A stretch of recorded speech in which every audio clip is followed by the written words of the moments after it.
السلام علیکم ورحمۃ اللہ وبرکاتہ۔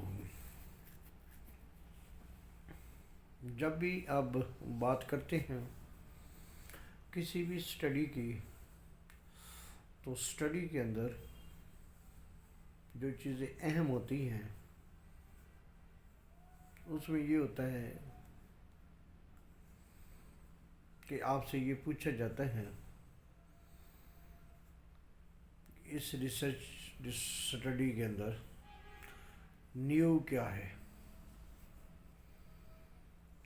کیا کوئی ایسا گیپ ہے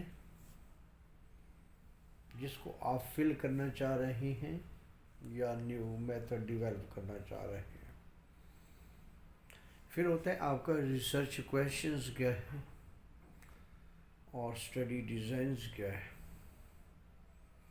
کیا آپ کی اسٹڈی ڈیزائنز اور ریسرچ کویشچنز کا جواب دیتی ہے کہ نہیں دیتی۔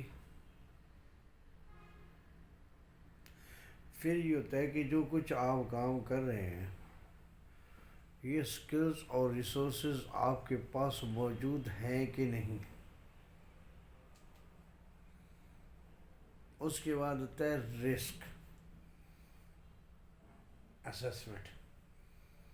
یہ تین چیزیں کرنے کے بعد رسک اسسمنٹ، یہ چوتھا پوائنٹ۔ پانچواں آتا ہے لیگل، کیا یہ اسٹڈی لیگل ہے۔ پھر چھٹا آتا ہے لیجسلیشنس، یہ کمپلائی کرتا ہے ود لیجسلیشنس۔ اب لیجسلیشنس کے میں ساتویں پوائنٹ میں یہ بھی ہو سکتا ہے یونیورسٹی میں آپ کر رہے ہیں تو آپ نے ایتھیکل ریویو بورڈ سے اس کی اپروول لی ہے۔ اچھا، لیجسلیشن میں پھر یہ ہوتا ہے کہ آپ خرچہ کر رہے ہیں تو کہیں ایسا تو نہیں آڈٹ اور مانیٹرنگ اور آڈٹ جو ہے اس کے ساتھ ایگریمنٹ ہوا ہے یا کمپلائنس آپ کر لی ہے۔ پھر اسی میں اگر آگے چل کر آپ دیکھتے ہیں کہ کمپلائنس ود فائنینس، ٹھیک ہے نا، دو پارٹ ہوتے ہیں، ایک آڈٹ والے ہوتے ہیں، ایک ٹریجری والے ہوتے ہیں۔ تو فائنینس کے ساتھ آپ کی کمپلائنس ہے، آڈٹ والے اور کمپلائنس والے اور ایتھیکل ریویو بورڈ والے، یونیورسٹی کے اندر جو یہ چیزیں ہوتی ہیں۔ اس کے بعد جو ہے آتا ہے مسئلہ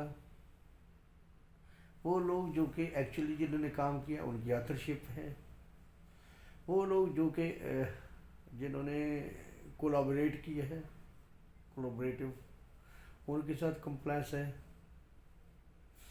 وہ لوگ جن نے سپرویژن کی ہے